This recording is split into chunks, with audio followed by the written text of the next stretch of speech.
En este nuevo vídeo vamos a recordar la diferencia existente entre la voz activa y la voz pasiva. Y es que la misma información puede construirse sintácticamente de formas diferentes. Fijémonos en estas dos oraciones. Los vecinos dan los aplausos a las 8, los aplausos son dados a las 8 por los vecinos. Ambas transmiten la misma información, pero su forma y estructura son distintas. La primera de ellas está en voz activa y se llama así porque el sujeto realiza la acción. Es lo que conocemos como sujeto agente.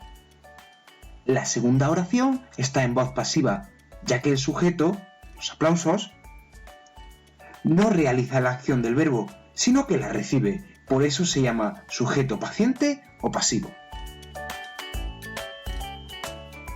En las oraciones pasivas encontramos el complemento agente, que como vemos se corresponde con el sujeto agente de la oración activa.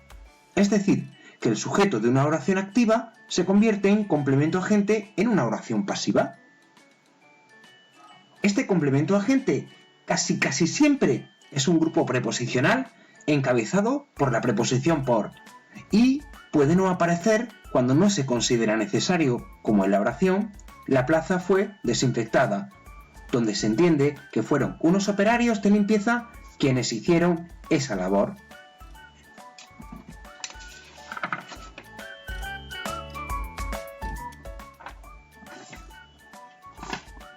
No podéis olvidar que para poder transformar una oración activa en pasiva, el verbo ha de ser transitivo, ya que el complemento directo de la oración activa, los aplausos en este caso, se corresponde con el sujeto paciente de la oración pasiva.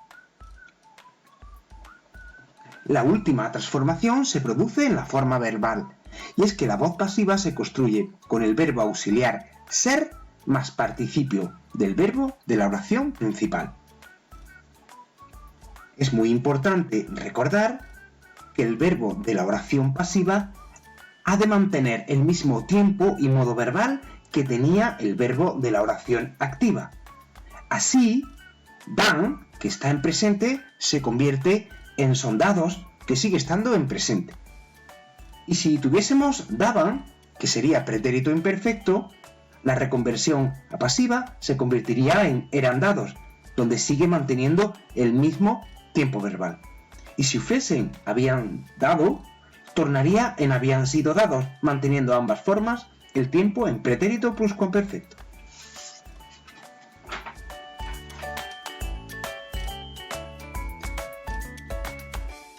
La voz pasiva también puede formar parte de perífrasis verbales. Si tenemos la oración Antonia debió avisar a su tutor, encontramos la perífrasis de obligación debió avisar, que funciona como núcleo indivisible del predicado. Si transformamos esta oración a voz pasiva, hemos de mantener la estructura de la perífrasis sin olvidar de la inclusión del verbo ser. Podríamos decir que en este caso encontramos dos verbos auxiliares, debió, el propio de la perífrasis, y ser, que es el que corresponde a la voz pasiva.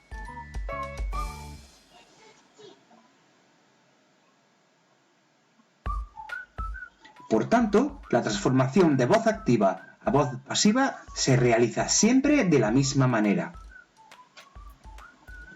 Esta voz pasiva se conoce como pasiva perifrástica, porque al igual que en las perífrasis verbales, encontramos un verbo auxiliar que siempre es el verbo ser.